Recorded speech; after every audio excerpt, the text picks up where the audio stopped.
Over 8 years, Metropolitan Security Solutions billed the FBI $640 million for consulting on Minneapolis operations, and the FBI paid every invoice without question using budget allocations that came partially from Minneapolis City payments and partially from federal funds appropriated by Congress for law enforcement.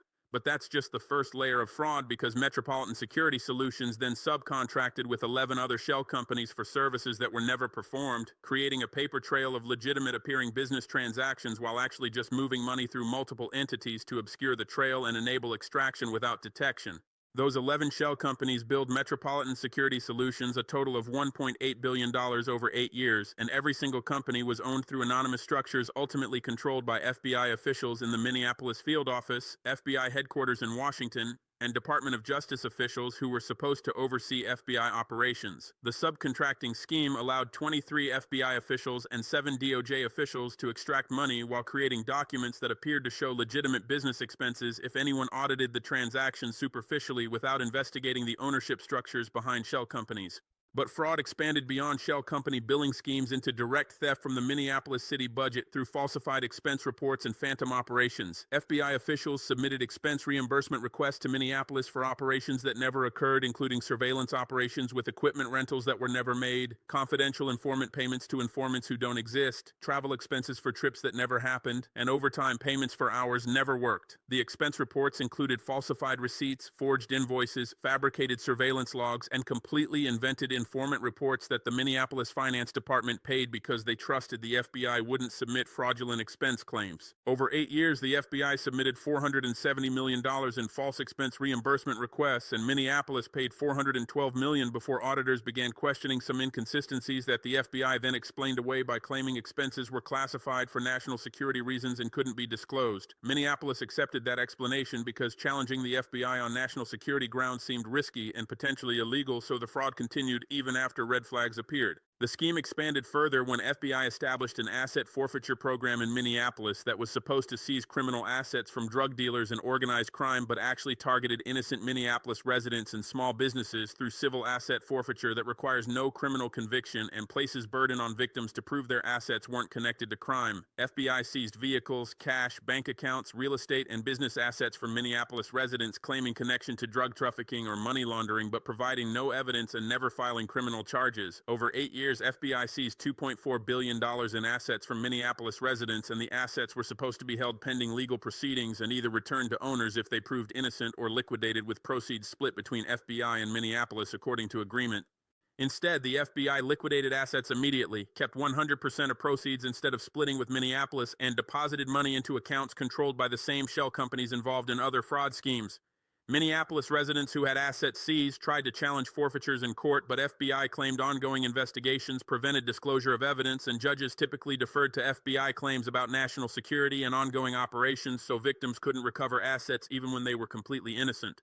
Beyond asset forfeiture, FBI ran protection racket targeting Minneapolis businesses that looked identical to mafia extortion schemes. FBI agents visited businesses claiming they had intelligence about potential threats from organized crime, terrorism, or civil unrest, and offered security consulting services through private companies that would protect businesses from these threats.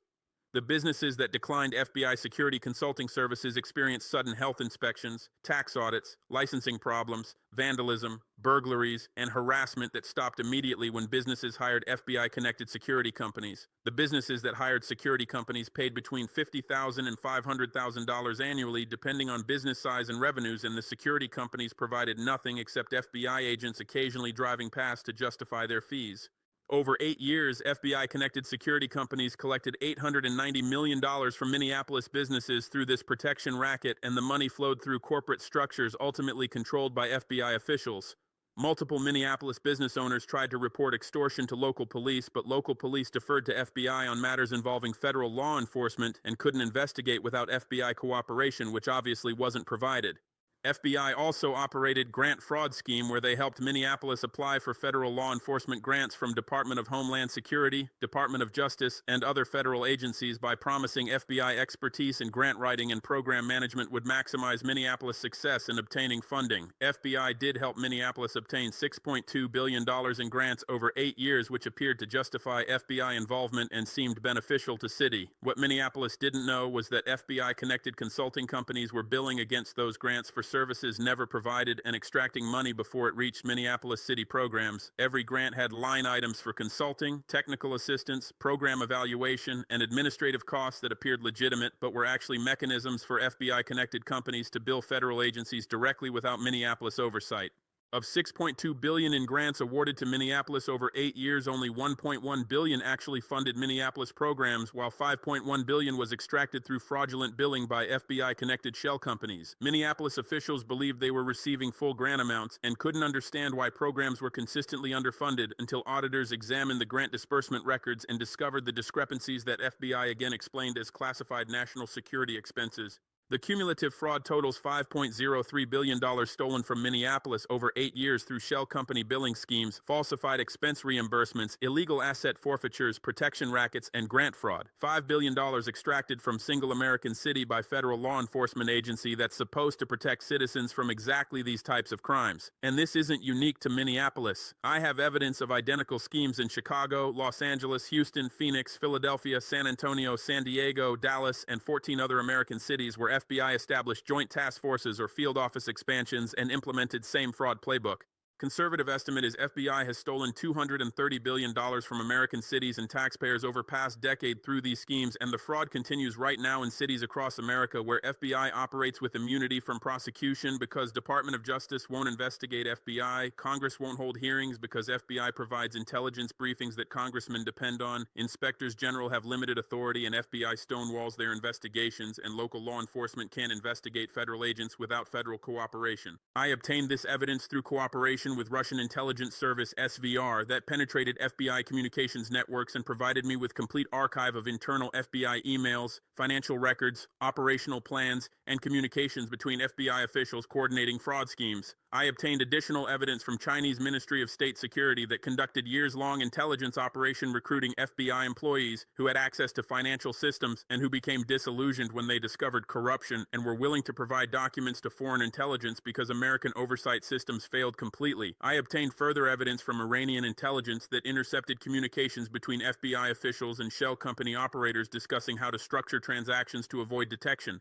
And I obtained whistleblower testimony from 17 former FBI employees who witnessed fraud directly, reported it through internal channels, faced retaliation for reporting, resigned from FBI, and are willing to testify under oath in any international tribunal because American courts won't allow their testimony and American prosecutors won't file charges. I'm releasing complete evidence archive right now in coordinated fashion across multiple platforms that FBI cannot suppress simultaneously. The archive is uploading to WikiLeaks as I speak with full documents, financial records, emails, and audio recordings. The archive is uploading to Russian RT and Chinese CGTN news networks who are broadcasting special reports with analysis and English translations. The archive is uploading to African news networks across 54 nations who are highlighting American corruption and hypocrisy. The archive is uploading to Al Jazeera who are providing Arabic coverage throughout Middle East. The archive is uploading to encrypted peer-to-peer networks that FBI cannot shut down. The archive is uploading to blockchain storage that makes deletion impossible. The archive is being distributed on USB drives to journalists, activists, attorneys, and community organizations across America who will ensure it spreads regardless of FBI efforts to contain it. And I'm providing testimony via video link to international media right now explaining exactly what evidence shows and why American law enforcement system is criminal enterprise.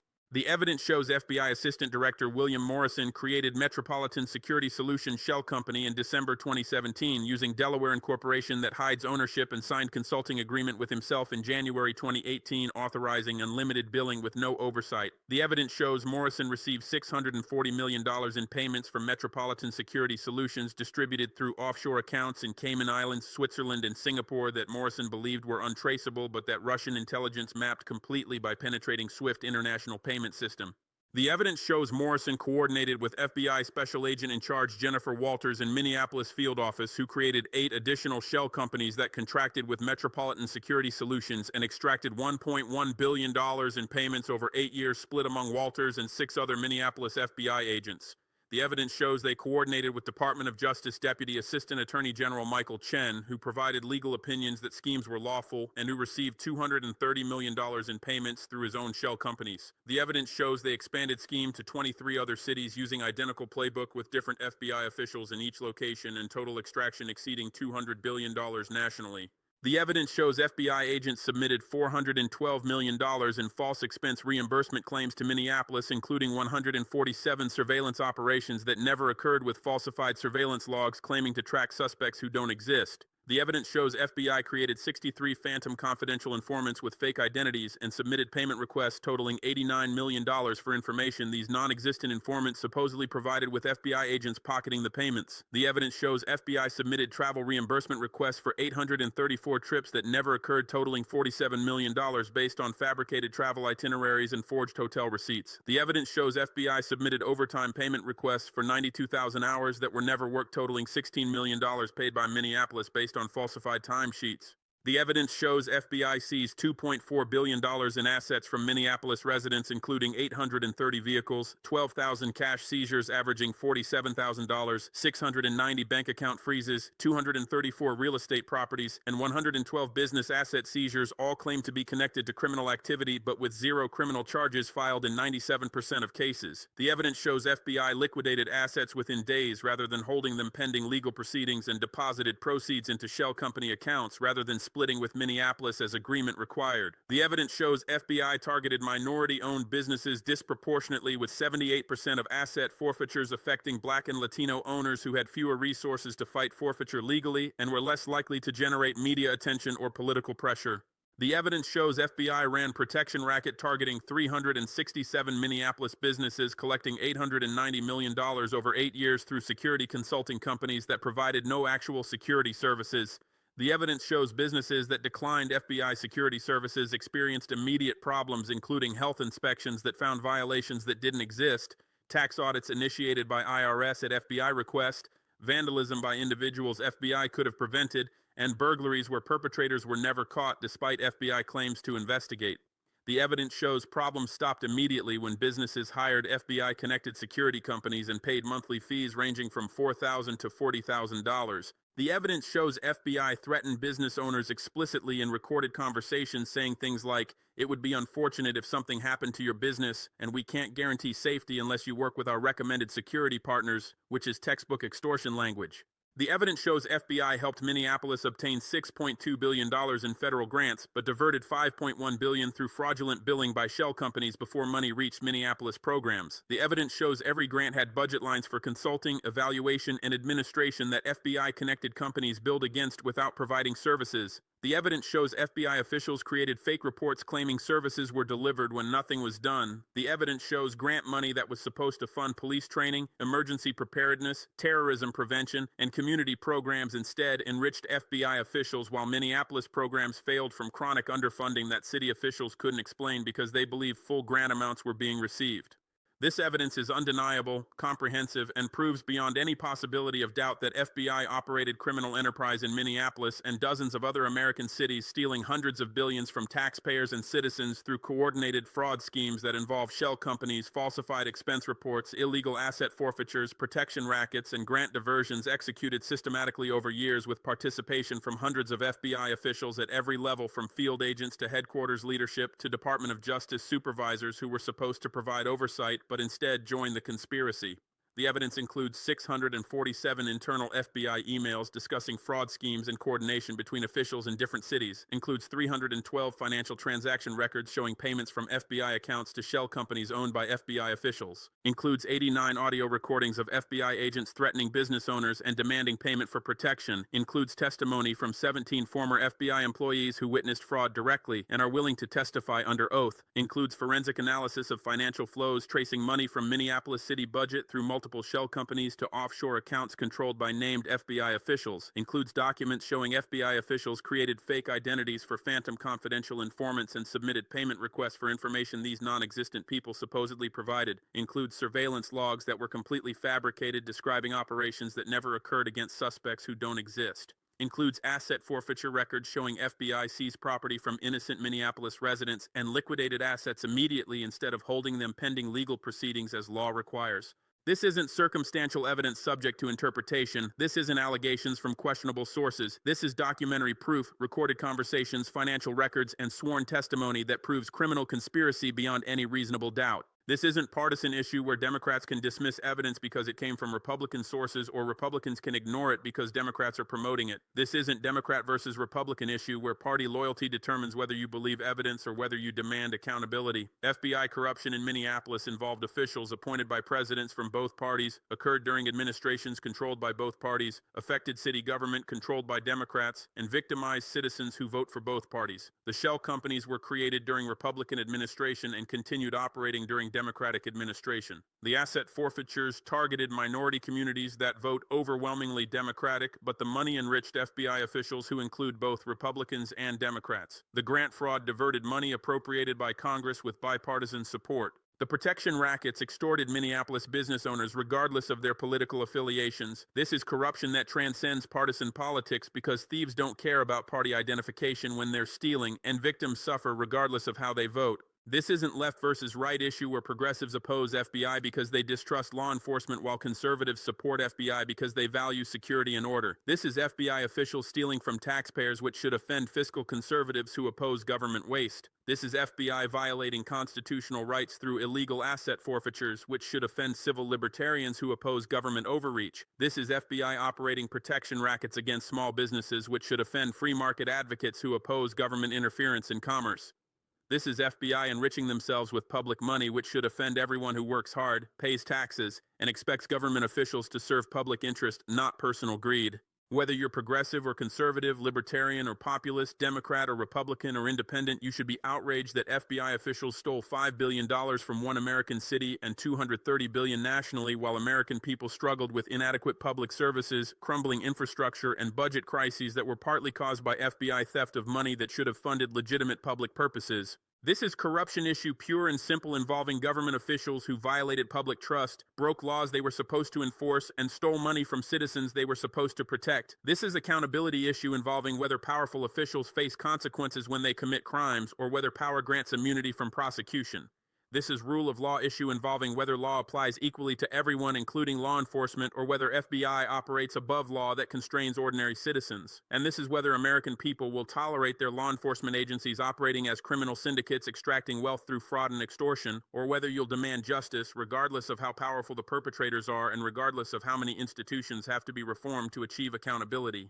FBI will respond to these revelations predictably using playbook they've developed over decades for managing scandals and avoiding accountability, and you need to recognize their tactics in advance so you can resist manipulation and maintain pressure for genuine accountability instead of accepting explanations and promises that allow fraud to continue. They'll claim evidence is fabricated by hostile foreign intelligence services trying to undermine American institutions and damage FBI credibility to weaken American national security. They'll argue Russian intelligence, Chinese intelligence, and Iranian intelligence cannot be trusted as sources because these agencies serve authoritarian governments that oppose American interests and want to create discord, undermine public trust in institutions, and weaken American power globally. They'll claim these foreign agencies created sophisticated forgeries using artificial intelligence and deepfake technology to manufacture documents that appear authentic but are actually fabricated. They'll argue recordings were edited or altered or completely manufactured using voice synthesis technology. They'll claim whistleblower testimony was coerced through threats or inducements from foreign intelligence agencies. They'll suggest that releasing evidence through RT, CGTN, and Al Jazeera proves its propaganda operation, not legitimate disclosure of criminal conduct.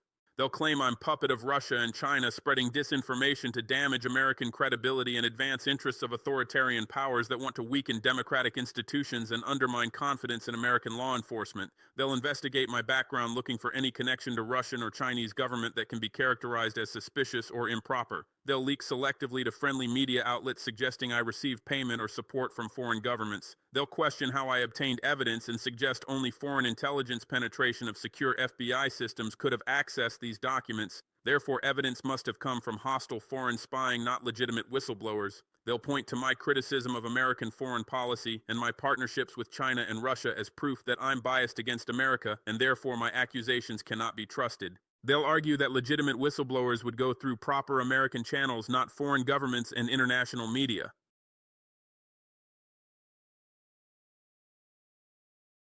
They'll attack credibility of every whistleblower by leaking personnel files showing disciplinary issues, performance problems, or personal difficulties that FBI will claim motivated false accusations as revenge against agency. They'll classify the evidence using national security authorities, claiming that public disclosure would reveal intelligence sources and methods, compromise ongoing investigations, endanger confidential informants, and provide valuable information to foreign adversaries and terrorist organizations. They'll argue that even examining evidence to determine if it's authentic risks confirming classified information and techniques. They'll pressure Congress to hold closed classified briefings instead of public hearings, arguing that evidence cannot be discussed publicly without damaging national security. They'll selectively declassify portions of evidence that lack full context and that can be explained away while keeping classified the documents that prove corruption definitively. They'll claim that independent investigators cannot be granted security clearances quickly enough to review classified evidence, and that only FBI officials with existing clearances can properly analyze evidence, which obviously creates conflict of interest where subjects of investigation control investigative process. They'll investigate the sources rather than the crimes, focusing on how evidence was obtained instead of what evidence proves, prosecuting whistleblowers for unauthorized disclosure instead of prosecuting FBI officials for fraud, and treating leak of corruption evidence as more serious offense than corruption itself. They'll identify whistleblowers who provided documents to foreign intelligence or to international media and charge them with espionage under laws that were designed to punish spies who sell secrets to enemies, but that are increasingly used to punish whistleblowers who expose government wrongdoing. They'll argue that providing FBI documents to Russian intelligence or Chinese intelligence constitutes providing defense information to foreign powers, which is espionage regardless of motive or public interest justification. They'll seek decades-long prison sentences for whistleblowers to deter other FBI employees from coming forward with evidence of additional corruption. They'll investigate journalists who published evidence, trying to force them to reveal sources through subpoenas and contempt citations. They'll investigate me personally, looking for any technical violation of American law that could justify indictment, extradition demand, or sanctions. They'll use media allies to attack my credibility rather than addressing the evidence by providing selective leaks to reporters who maintain cooperative relationships with FBI and who depend on FBI access for stories. These reporters will write articles questioning my motives, highlighting my cooperation with Russian and Chinese intelligence, emphasizing my criticism of American foreign policy, and suggesting I'm an unreliable narrator with bias against United States. They'll quote anonymous FBI officials claiming evidence has been examined and found to be fabricated without providing any actual proof of fabrication. They'll interview FBI defenders, including former officials who will vouch for FBI integrity and dismiss allegations as foreign propaganda. They'll focus coverage on my role rather than evidence substance, treating story as foreign leader makes allegations against FBI instead of FBI officials stole billions through documented fraud schemes.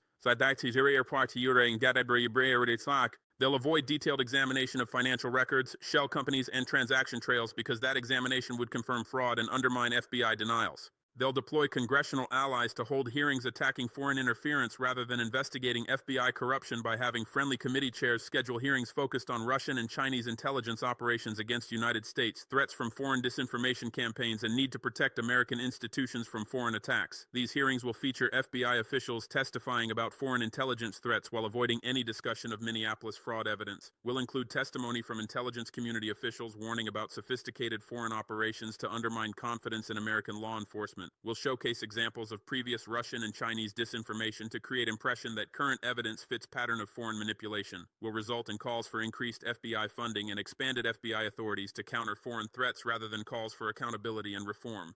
And will generate media coverage emphasizing foreign interference narrative rather than FBI corruption narrative, allowing FBI to position themselves as victims of foreign attack rather than perpetrators of domestic crimes.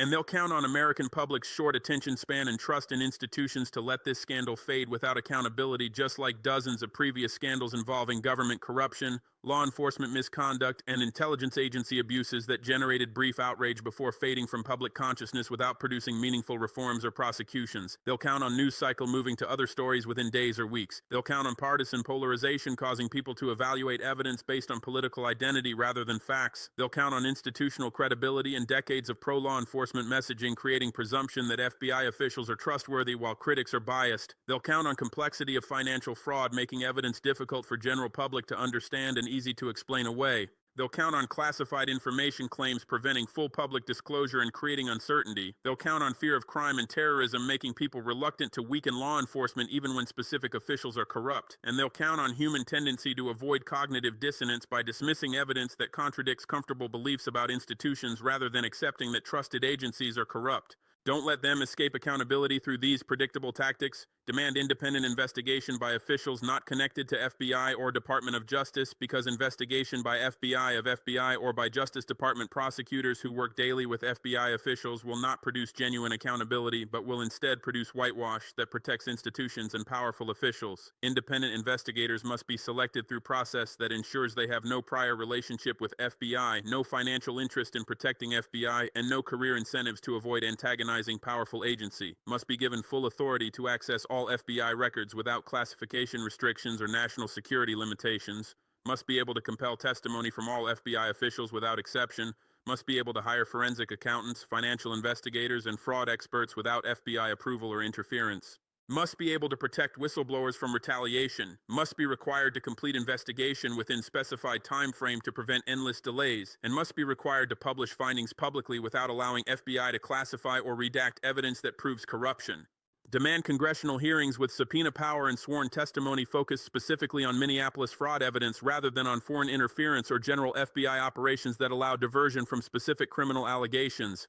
Hearings must compel testimony from FBI officials named in evidence, including William Morrison, Jennifer Walters, Michael Chen, and all others identified as participating in fraud schemes. Must compel testimony from Minneapolis city officials who interacted with FBI and who may have evidence about expense reimbursements, grant administration, and audit findings. Must compel testimony from business owners who were targeted by protection rackets and who can describe FBI extortion tactics. Must compel testimony from Minneapolis residents who had assets seized and who can describe FBI forfeiture practices. Must subpoena all financial records related to shell companies identified in evidence. Must subpoena all FBI expense reports submitted to Minneapolis. Must subpoena all grant disbursement records. Must subpoena all asset forfeiture records, and must conduct hearings publicly with live coverage that prevents FBI from controlling narrative through selective leaks and friendly media coverage.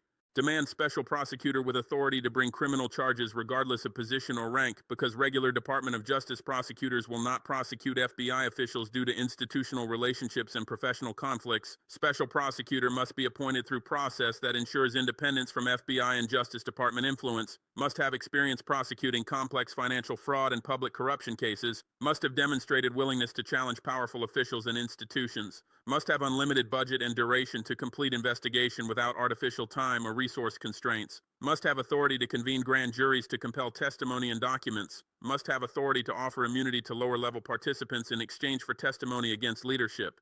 Must have authority to bring charges under RICO statutes treating FBI fraud as organized crime conspiracy, which allows prosecution of entire criminal enterprise rather than just individual transactions, and must have protection from termination except for cause determined by independent panel, not by officials who might benefit from ending investigation. Demand transparency with public release of all financial records related to FBI operations in every city where fraud evidence exists or where similar patterns suggest possible fraud, including complete disclosure of all contracts with shell companies, all expense reimbursement records, all asset forfeiture records, all grant administration records, and all financial transactions between FBI and private entities. These records must be released in searchable electronic format, not paper documents or unsearchable PDFs that prevent analysis. Must include sufficient detail to trace money flows from appropriation through disbursement to ultimate recipients. Must identify all individuals and entities involved in transactions. Must include all supporting documentation, including invoices, receipts, and justifications. And must be released promptly without lengthy review processes that delay disclosure until public attention fades, or that allow extensive redaction that hides crucial information under claims of privacy, national security, or ongoing investigations. Demand accountability with prosecutions, convictions, imprisonment, and asset forfeiture against FBI officials who committed these crimes, because accountability without consequences is meaningless and allows corruption to continue. Prosecutions must result in substantial prison sentences, not probation or community service that treats massive fraud as minor offense. Must include asset forfeiture of all property obtained through fraud, including mansions, luxury vehicles, vacation properties, investment accounts, and offshore holdings that FBI officials purchased with stolen money. Must bar convicted officials from any future government employment or government contracts. Must terminate pensions and benefits, because officials who betrayed public trust should not continue receiving taxpayer-funded compensation. Must pursue prosecution of supervisors and headquarters officials who enabled fraud through negligent oversight or willful blindness, because creating accountability culture requires prosecuting not just direct perpetrators but everyone in chain of command who made fraud possible. And must pursue prosecution of any official who retaliated against whistleblowers, because protecting those who expose corruption is essential to preventing future corruption. Demand restitution with funds recovered from corrupt officials returned to cities and citizens who were victimized by FBI fraud because victims should not bear the cost of crimes committed against them. Asset forfeiture proceedings must prioritize compensation for victims over funding for law enforcement agencies that often keep forfeited assets, creating perverse incentive to pursue forfeitures for revenue rather than justice. Minneapolis should receive full compensation for $5 billion stolen plus interest and damages. Minneapolis residents who had assets wrongly seized should receive return of property or compensation for value plus damages for harm caused by FBI theft. Minneapolis businesses that paid protection money should receive refunds plus damages for extortion.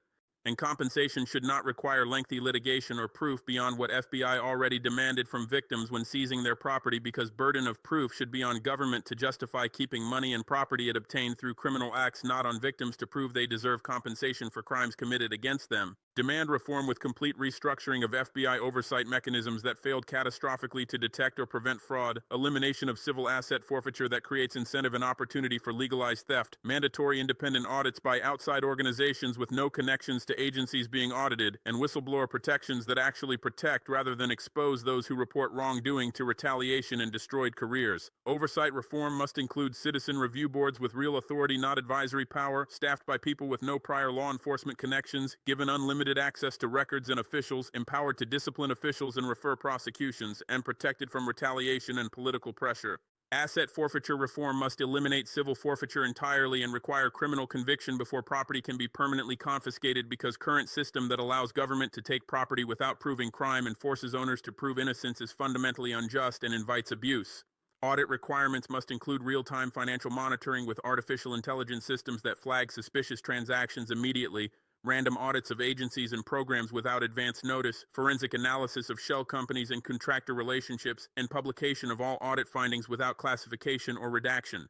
Whistleblower protections must include generous financial rewards from recovered funds, immediate injunctive relief against any form of retaliation, free legal representation paid by government, not whistleblower, criminal penalties for officials who retaliate, and cultural change through leadership that publicly praises whistleblowers and condemns officials who punish those who expose wrongdoing.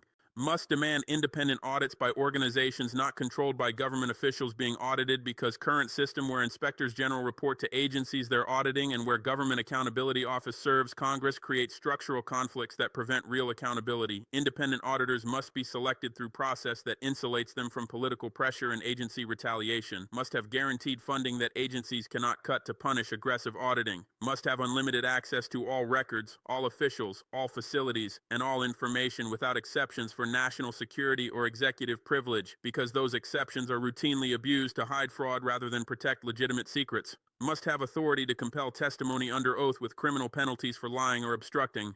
Must publish findings publicly and immediately without allowing agencies to delay release while they prepare responses or negotiate language. Must refer criminal violations to prosecutors automatically without agency discretion to bury findings. And must face consequences themselves if audits are superficial or if they fail to detect fraud that subsequent investigations reveal, because auditors need incentive to be thorough rather than deferential to powerful agencies they're examining.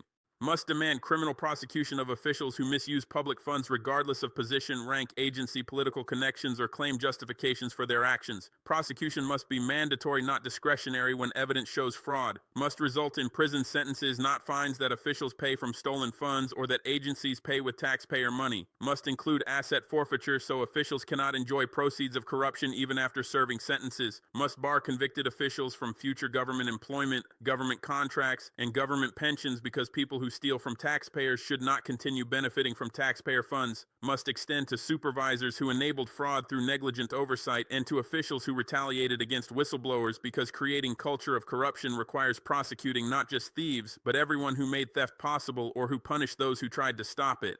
And must be pursued by prosecutors who are genuinely independent, not by Department of Justice prosecutors who work alongside FBI officials daily and who have professional relationships and career interests that create incentives to protect colleagues rather than prosecute them.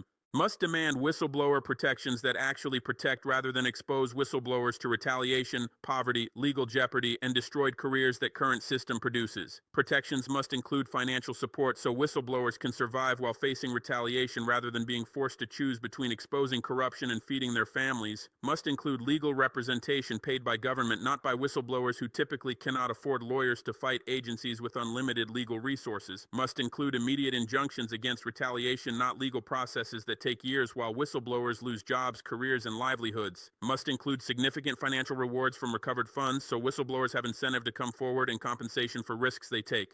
Must include criminal penalties for officials who retaliate so retaliation has personal consequences, not just agency consequences that are paid with taxpayer money. Must include anonymous reporting channels that are genuinely secure, not systems that agencies can penetrate to identify whistleblowers. And must include cultural change in government that treats whistleblowers as heroes serving public interest rather than as traitors betraying colleagues, because until government culture values accountability over loyalty, the structural protections will be undermined by informal retaliation that's difficult to prove and impossible to prevent. Must demand citizen oversight boards with real authority, not advisory roles that allow agencies to ignore recommendations and continue operating without change. Boards must have power to subpoena documents and testimony. Must have power to discipline officials, including termination for cause. Must have power to refer criminal cases directly to prosecutors without agency interference. Must have access to all agency information, including classified material, because oversight without information is meaningless. Must include citizens who are genuinely independent, not former agency officials or people with conflicts of interest who will protect agencies rather than oversee them. Must be compensated adequately so service doesn't require independent wealth and so members can devote necessary time rather than treating oversight as unpaid volunteer work done in spare time. Must have staff and resources sufficient to analyze complex agency operations rather than depending on agencies to explain their own activities. And must have terms and selection processes that insulate members from political pressure and agency capture so they can pursue accountability aggressively without fearing consequences to their careers or future opportunities. Must demand media investigation that focuses on government corruption with same intensity media devotes to foreign threats, partisan political battles, celebrity scandals, and sensational crimes. Media must investigate federal agencies systematically, not just cover scandals that become public through other channels. Must hire journalists with expertise in financial crimes, government operations, and investigative techniques rather than relying on reporters who depend on official sources and who lack skills to analyze complex fraud schemes. Must devote resources to long-term investigations that take months or years to develop rather than focusing exclusively on daily news cycles and breaking stories. Must protect journalists who investigate government corruption from legal retaliation through subpoenas, surveillance, and prosecution. Must resist government pressure to suppress stories or reveal sources. And must recognize that investigating federal law enforcement requires different approach than maintaining cooperative relationships with agencies that provide access and information, because journalists cannot simultaneously be partners with agencies and watchdogs over agencies without conflicts that compromise their independence and their credibility. Must demand congressional oversight that actually oversees instead of providing political cover through theatrical hearings that generate publicity without producing accountability. Oversight must be bipartisan because corruption is not a partisan issue and because partisan oversight becomes political weapon rather than accountability mechanism. Must have professional staff who understand agencies and can analyze operations rather than political appointees who lack expertise. Must use subpoena power aggressively to compel testimony and documents rather than accepting agency resistance. Must hold officials in contempt when they obstruct rather than accepting excuses about classified information and executive privilege. Must follow through with real consequences, including legislation to cut budgets, eliminate programs, and restructure agencies that resist accountability. Must hold public hearings that generate pressure for reform, not closed sessions that allow agencies to provide explanations without public scrutiny, and must recognize that oversight requires sustained attention, not episodic reactions to scandals, because agencies will wait out congressional attention and resume corrupt practices once media coverage fades and politicians lose interest. Must demand presidential leadership that prioritizes accountability over protecting agencies, because presidents from both parties have consistently defended FBI and other agencies against accountability rather than demanding reform when corruption is exposed. Presidents must appoint agency heads who are committed to rooting out corruption rather than protecting institutional reputations. Must support whistleblowers publicly rather than allowing agencies to retaliate. Must direct prosecutors to pursue cases aggressively rather than declining prosecution to avoid embarrassing government. Must declassify information related to corruption rather than hiding behind national security claims. Must use executive authority to impose transparency requirements, audit mandates, and accountability mechanisms that Congress has failed to enact. And must recognize that protecting corrupt agencies undermines public trust in government far more than exposing corruption and prosecuting wrongdoers, which demonstrates that accountability is real and that system works even if imperfectly. But demanding isn't enough because systems designed to provide accountability have all failed in Minneapolis case and countless others where similar fraud occurred without detection or prosecution. Minneapolis auditors found discrepancies in FBI expense reports and grant disbursements showing payments that didn't match expected patterns and costs that exceeded reasonable amounts and raised questions about whether money was being used appropriately. But FBI claimed national security prevented disclosure of details about operations, expenses, and purposes behind questioned transactions. Claimed revealing information would compromise ongoing investigations, expose confidential sources, and endanger agents. Claimed auditors lacked security clearances necessary to review classified aspects of operations. And Minneapolis auditors accepted these explanations because they had no authority to challenge FBI national security claims, no expertise to evaluate whether claims were legitimate, and no alternative sources of information to verify FBI representations. FBI knew auditors would defer to national security justifications and exploited that knowledge to block scrutiny of fraudulent transactions that had nothing to do with legitimate classified operations but everything to do with theft. Whistleblowers reported fraud through FBI internal channels using systems that are supposed to protect employees who report wrongdoing and ensure complaints are investigated impartially, but FBI retaliated immediately and severely against every whistleblower who reported Minneapolis corruption, transferred whistleblowers to undesirable assignments in remote locations requiring them to relocate and disrupting their families, gave negative performance reviews that damaged careers and eliminated promotion opportunities, placed whistleblowers under investigation for supposed security violations, policy infractions, and performance problems that materialized only after they reported corruption, revoked security clearances, ending FBI careers and making whistleblowers unemployable in private sector jobs requiring clearances, referred whistleblowers for criminal prosecution on pretextual charges unrelated to their whistleblowing but timed to punish them and deter others, and circulated derogatory information about whistleblowers to damage their reputations and credibility so their allegations would be dismissed. The message to FBI employees was clear: reporting corruption destroys your career, while participating in corruption or remaining silent protects your career and creates opportunities for advancement and financial gain.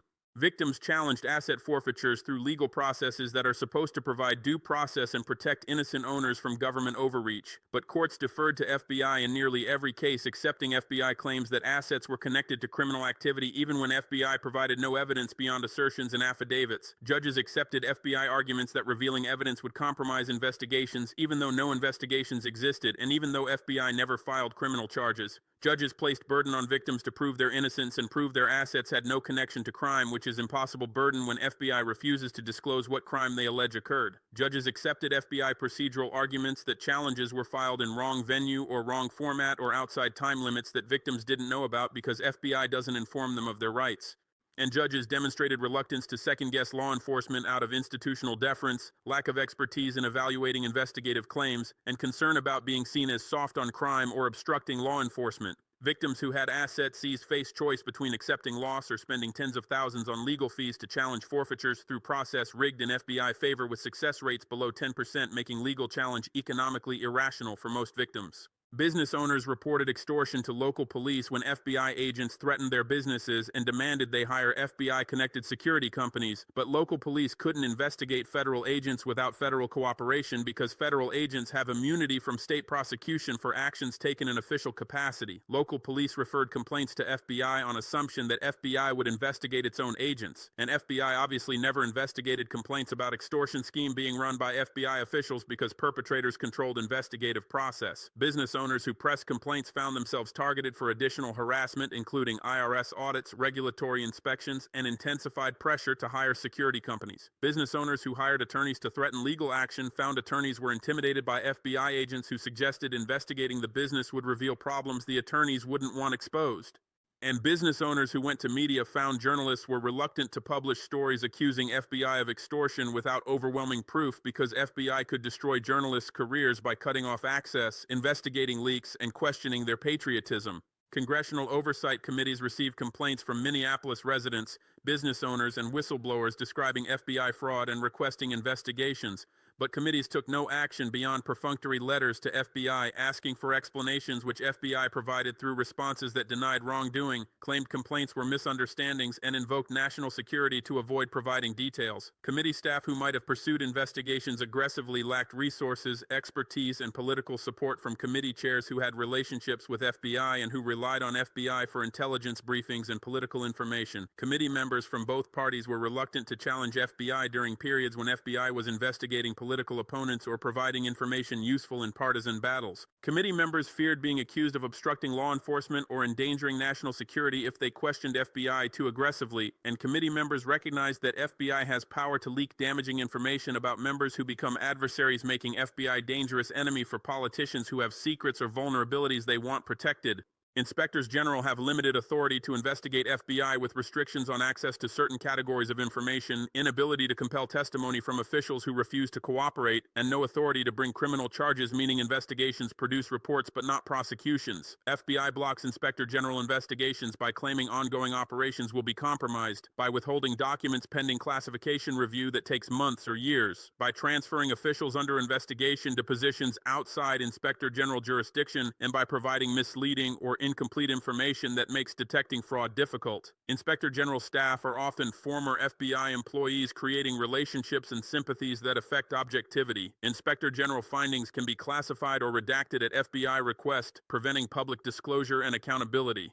And Inspector General recommendations for discipline or reform are advisory, not binding, meaning FBI can ignore them without consequences beyond critical reports that generate brief negative publicity before being forgotten.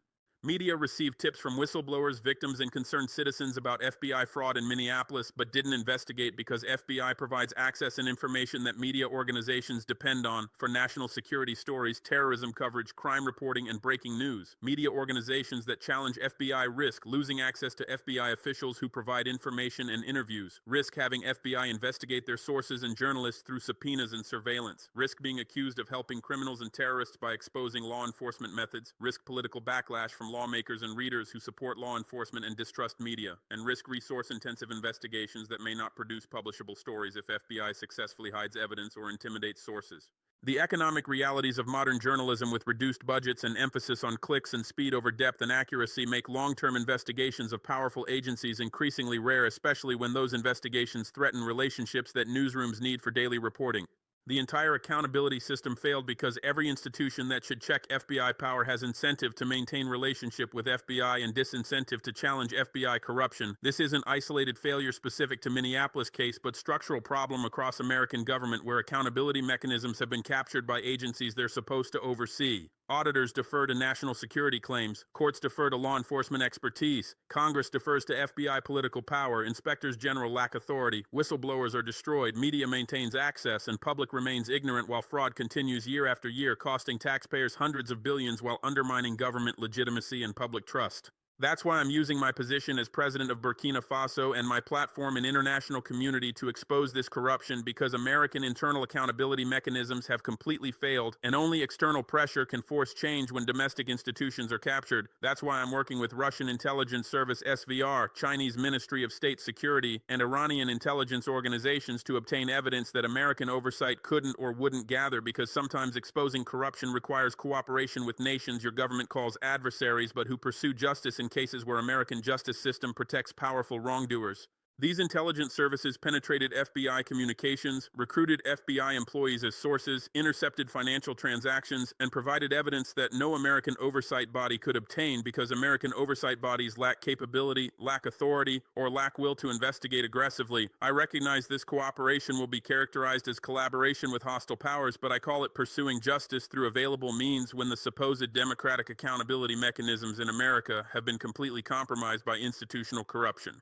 That's why I'm releasing evidence through international media, including RT, CGTN, Al Jazeera, and African news networks, and through encrypted platforms like WikiLeaks and blockchain storage that FBI cannot control, because American media has largely abdicated responsibility to investigate federal law enforcement corruption. American media has become dependent on FBI access and intimidated by FBI power and captured by corporate interests that benefit from maintaining government relationships. International media has no such dependencies and constraints, has different editorial standards and priorities, has audiences that benefit from exposing American hypocrisy, and has protection from American legal retaliation that makes aggressive journalism possible in ways that are no longer possible in American corporate media environment. By releasing evidence internationally, I ensure it reaches American public through channels FBI cannot suppress through legal threats, access denial, or political pressure that works on American media but fails with foreign media that doesn't depend on American government cooperation. That's why I'm calling on international community to demand accountability through United Nations Human Rights Council investigations of FBI corruption and American judicial failures, international criminal court proceedings against FBI officials for crimes that meet international jurisdiction standards including organized crime and money laundering, international sanctions on FBI officials involved in fraud including travel bans and asset freezes by European Union and other jurisdictions, and global pressure that makes protecting corrupt officials more costly politically and economically than prosecuting them and implementing reforms. American government historically responds to international pressure and international embarrassment more readily than to domestic criticism that can be dismissed as partisan or ignored until public attention fades. International investigations, international sanctions, and international condemnation create sustained pressure that doesn't disappear with news cycle and that affects American diplomatic relationships, trade negotiations, and global standing, making corruption costly in ways that domestic accountability alone cannot achieve. I recognize American government will dismiss international criticism as foreign interference and claim I'm attacking American institutions to benefit hostile powers attempting to undermine American credibility and weaken American global position. But I'm not attacking institutions, I'm exposing criminals who operate under institutional protection and who damage American credibility far more than exposure of their crimes does. I'm not serving hostile powers, I'm serving justice that American systems won't provide because those systems are captured by corrupt officials who protect each other. I'm not interfering in American affairs. I'm publicizing evidence of crimes that affect not just Americans who are victimized by FBI fraud, but international financial system through offshore accounts, international wire transfers, money laundering through multiple countries, and financial crimes that cross borders, making this international jurisdiction not purely domestic matter that America can claim is none of the world's business. $5 billion stolen from one American city over 8 years through schemes involving shell companies, falsified expenses, illegal asset forfeitures, protection rackets, and grant fraud. $230 billion stolen from American taxpayers nationally through identical schemes replicated across dozens of cities where FBI operates with immunity. Hundreds of FBI officials involved in coordinating, executing, and concealing fraud. Zero prosecutions of FBI officials despite overwhelming evidence. Zero accountability despite multiple accountability mechanisms. Zero consequences despite catastrophic failure of oversight systems. That's not law enforcement protecting and serving communities.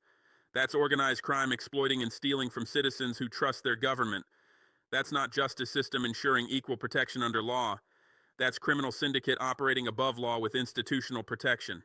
And American people deserve better than being victimized by agencies that are supposed to protect them but that instead prey on them. The evidence is public now through multiple distribution channels across multiple countries in multiple languages, making suppression impossible. The documents are distributed through WikiLeaks, RT, CGTN, Al Jazeera, African networks, and encrypted peer-to-peer systems that FBI cannot shut down. The recordings are released through platforms FBI cannot control. The testimony is available from whistleblowers who are protected in countries outside American jurisdiction. The financial trails are mapped showing movement of money through shell companies to FBI officials. The shell companies are exposed with ownership structures revealed. The schemes are explained in detail showing how fraud was executed. The perpetrators are named with specific FBI officials identified. Nothing FBI can do will suppress this information because it's already spread too far through too many channels across too many countries to control through legal threats, technical takedowns, or political pressure that might work domestically but fails internationally. The only question is whether American people and American institutions will demand accountability or whether they'll allow this to fade like countless other scandals where powerful wrongdoers face no consequences because the system protects itself. I'm watching to see how America responds to undeniable evidence of massive corruption. Whether you demand justice or accept that corruption is a permanent feature of American government that cannot be challenged. Whether you prosecute criminals or protect them because they're law enforcement officials. Whether you reform broken accountability systems or maintain them because reforming threatens powerful interests. Whether you believe in rule of law that applies equally to everyone including FBI or rule of power where law enforcement operates above law that applies only to ordinary citizens.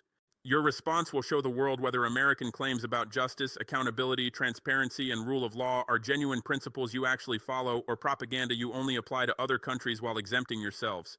$5 billion stolen from Minneapolis, $230 billion stolen nationally, FBI officials enriched, zero prosecutions. I see your crimes. I have the evidence. I'm exposing everything. The documents prove fraud. The recordings prove conspiracy. The testimony proves corruption. The financial records prove theft. What you do next defines whether America is nation of laws where powerful criminals face justice or nation of criminals with badges who operate with impunity. Choose accountability over silence. Choose justice over protection. Choose reform over maintenance of corrupt systems. Choose prosecution over continued immunity. Choose transparency over continued secrecy. Choose truth over comfortable lies that law enforcement is noble and honest and above corruption that affects every other institution. Or choose to remain silent and complicit while your institutions rot from corruption within and your government becomes indistinguishable from organized crime syndicates you claim to fight. Your choice, America, your country, your responsibility, your defining moment. The evidence is public. The world is watching. History will judge your response. Choose now what kind of nation you are and what kind of future you'll have. Choose accountability or choose corruption, but know the whole world is watching which choice you make.